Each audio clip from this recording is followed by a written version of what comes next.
Hola, bienvenidos a Pensar Economía. Ya estamos con Ricardo Sosa, hoy para hablar de las grandes potencias de las que depende, en buena forma, en buena medida, la economía de nuestro país. Bienvenido, Ricardo. Sí, porque hoy más que nada la atención debe estar centrada justamente en estas grandes potencias emergentes, no en las grandes potencias de Europa o de Estados Unidos, como ya hemos dicho en Pensar Economía. Que son los principales mercados uruguayos. Exactamente, por eso. Hoy Europa está en una situación problemática, no deja, o sea, hay una estabilización, pero no se sabe dónde está el último capítulo de la crisis de la deuda. Estados Unidos sigue débil, va a tener recuperaciones, como ya hemos dicho, débiles, o sea, recuperaciones a lo largo de los años. El tema es cómo afecta toda esta crisis, que va a ser más largo, por lo menos este crecimiento más largo que el del año 2009 y 2008, a las grandes potencias emergentes, que un economista hace un par de años lo llamó, en alusión a la palabra en inglés BRICS, que es ladrillos, le llamó BRICS a los países Brasil, Rusia, India y China, como vemos en la pantalla, como los países emergentes que iban a liderar el crecimiento económico, tanto por los cambios estructurales que tienen, porque estamos hablando de países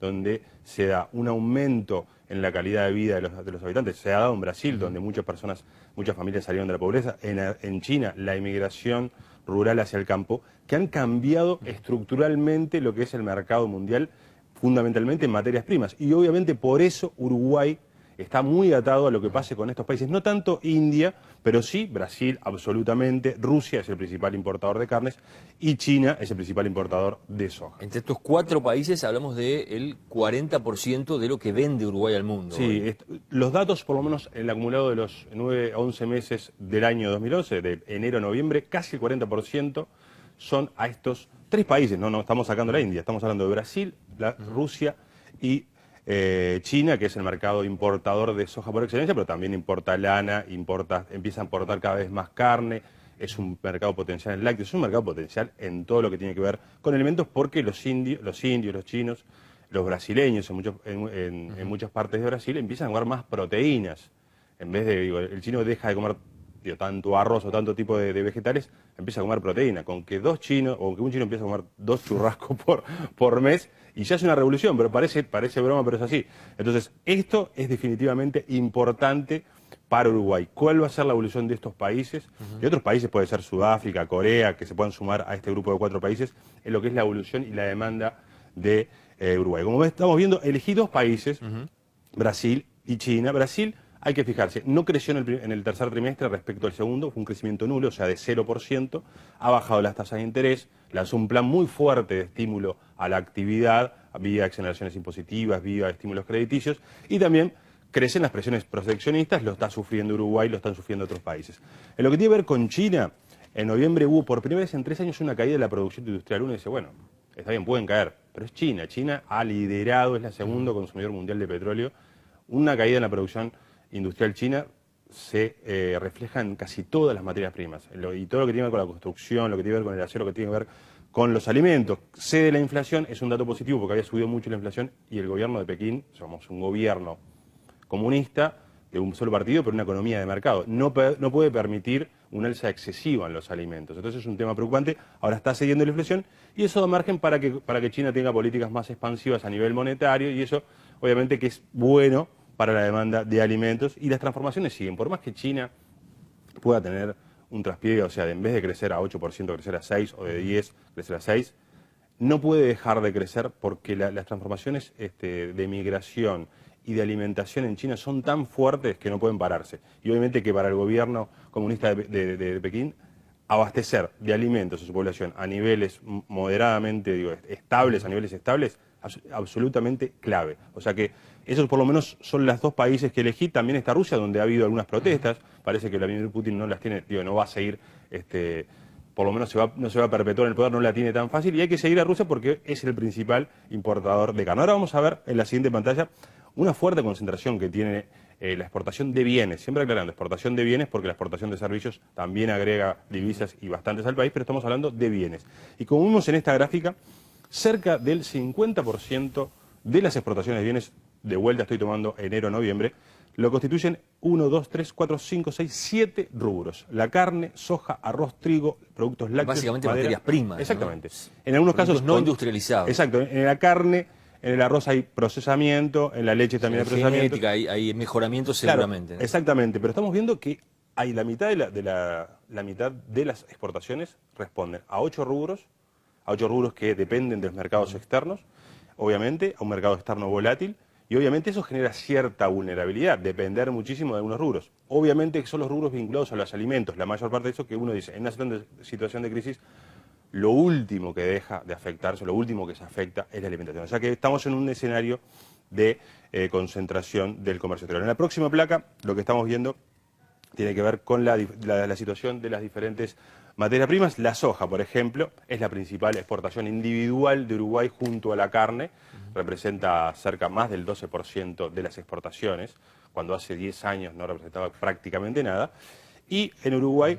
¿A cuánto está la tonelada hoy? Hoy está a $405. Ha bajado bastante. Ha bajado. Uno dice, son precios históricamente altos. En lo que es el promedio son precios históricamente altos, pero también han crecido los costos para el productor. Llegó a estar hace un par de meses, el productor local podía, antes de sembrar, pero ni había sembrado, y podía vender soja, marcando la referencia con Chicago, vender a futuro soja a $520. Los que vendieron $520, yo qué sé, 1000 kilos. Están de fiesta, sí. Directamente pudieron asegurar mucho los costos. Hoy está a $405 y las perspectivas de volver a 520, hoy por hoy, son difíciles. La soja y los productos agrícolas pueden repuntar porque dependen mucho de los movimientos de los grandes fondos, estos especulativos que mueven miles y miles de millones de dólares, pero también se rigen por los factores de oferta y demanda. Si esta falta de lluvias que está empezando a amenazar a la región se concreta y lamentablemente para los intereses de los productores se consolida y hay una sequía en partes de Argentina, Brasil y Uruguay, obviamente que el precio de la soja va a subir por una menor producción. Ahora vamos a ver al trigo. El trigo, estamos hablando, Pepe, de una cosecha récord, absolutamente récord en Uruguay, de más de 2 millones de toneladas, tranquilamente, yo creo que 2.100.000, 2.200.000 toneladas. ¿Cuánto es lo normal, por eso? Y bueno, hace, ponerle 4 o 5 años estaban 500.000 toneladas, había un excedente, no digo 500.000, ponerle un poquito más, pero el consumo interno es 400.000, 450.000. Se cubría el consumo interno y un poco más para exportar. Hoy estamos hablando de un saldo de exportación de al menos 1.500.000 toneladas. Se ha triplicado la producción. Es algo absolutamente extraordinario lo que fue la cosecha, pero con una baja de precios muy importante. También, al momento de la siembra había $300. El agricultor podía vender una tonelada a $300. Hoy está a $190. Un precio que al productor no le sirve. Hay mucha retención de producción. Va a ser un problema logístico muy importante, pero vemos que ha habido una caída de más de $100 y es importante. Ahora vamos a ver lo que tiene que ver con otros productos como es el de la carne. El de la carne tiene particularidades. Acá estamos viendo, Pepe, desde el año 2008, esto dividido en cuatrimestres, información pública del Instituto Nacional de la Carne, vemos que en el tercer trimestre del año 2011 se superó el precio que se había logrado en el pico de valores, en el boom de valores del año 2008. Pero ¿qué pasa?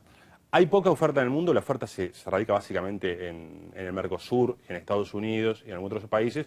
Hay poca oferta en el Mercosur, eso hace que los precios puedan ser relativamente altos, pero estamos en una situación donde las plantas en Uruguay no están faenando a todo lo que podrían faenar. Podría faenar más en Uruguay, hay muchos trabajadores en seguro de paro.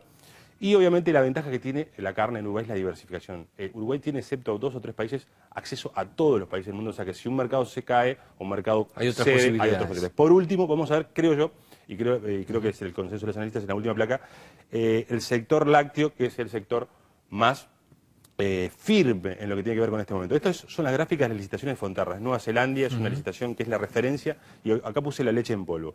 Vemos una caída profunda el año 2009, luego una suba a lo largo del 2010, hubo una caída a principios del 2011 y se ha estabilizado y ha crecido. Hoy por hoy los productores uruguayos, los tamberos uruguayos tienen muy buenos precios, de 8 pesos por litro, ha caído el precio de los granos y la demanda externa por productos lácteos sigue firme. Es el sector que hoy creo está más firme en Uruguay. O sea que obviamente el productor lechero hoy tiene una perspectiva, por lo menos de algunos meses, de 6 meses para adelante, relativamente tranquila en cuanto a los precios que va a recibir. O sea que en definitiva hoy por hoy tenemos mercados emergentes a los cuales hay que estar mirando muy de cerca: China, Brasil, Rusia, porque de ellos depende fuertemente Uruguay. Cómo les pegue la crisis en Europa a China, porque obviamente China le exporta a Europa, exporta a Estados Unidos, va a depender muchísimo lo que pasa en Uruguay, lo que pasa con las materias primas. Yo creo que las materias primas tienen posibilidad de repuntar, y van a repuntar claramente si hay una solución en Europa, eso es clarísimo. Ahí va a haber más disponibilidad a invertir en materias primas por parte de los fondos, va a haber más presiones inflacionarias de largo plazo y las materias primas son un buen refugio. Así que yo creo que en el largo plazo un país productor de materias primas como Uruguay está en una buena posición. El tema es que en el corto plazo puede haber mucha volatilidad. Gracias, Ricardo. Nos reencontramos la próxima semana en Pensar Economía.